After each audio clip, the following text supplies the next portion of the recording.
आज मैं आपको एक छोटी सी कहानी सुनाता हूँ। एक बगीचे में एक बच्चा घूम रहा था। थोड़ी देर बाद आराम करने के लिए वह एक पेड़ की छांव में बैठ गया।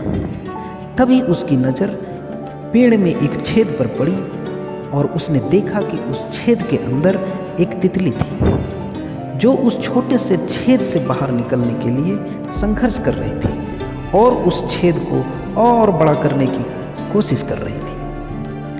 थोड़ी देर तक यह देखने के बाद उस बच्चे को तितली पर दया आ गई और उसने उस छेद को और बड़ा कर दिया। छेद बड़ा होते ही तितली बाहर निकल गई और थोड़ी ही देर बाद वह तितली गिरकर मर गई। बच्चे को यह सब देखकर बहुत आश्चर्य हुआ और उसने अपनी माँ के पास पहुंचकर उसे सारी बात बताई। माँ ने कहा, बेटा, तुमको उस तितली को आज़ाद करने के लिए उस पेड़ के छेद को बड़ा नहीं करना चाहिए था। बच्चे ने उत्सुकतावश पूछा, क्यों माँ?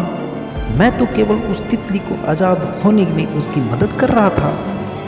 माँ ने आगे कहा, जब तितली उस छेद से बाहर आने के लिए संघर्ष करती है तो इससे उसके पंखों सहित पूरे शरीर को मजबूती मिलती है और फिर वह आगे अपने जीवन की कई समस्याओं का सामना स्वयं करने में सक्षम हो जाती है। लेकिन तुमने छेद को बढ़ाकर उस तितली को संघर्ष करने का अवसर ही नहीं दिया। इससे बाहर निकलकर तितली किसी छोटी कठिनाई का भी सामना नहीं कर सकी और उसने दम तोड़ दिया। माँ ने फिर आगे कहा, संघर्ष को हमेशा जीवन का हिस्सा समझो और उससे भागने का प्रयास कभी मत करो, क्योंकि संघर्षशील व्यक्ति को अपनी मंजिल हासिल करने में दुनिया की कोई ताकत नहीं रोक सकती, क्योंकि उसके पास जुनून होता है जो उससे कोई नहीं छीन सकता।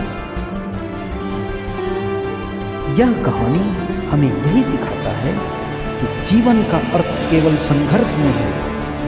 जीत और हार भगवान के हाथ में, इसलिए केवल संघर्ष।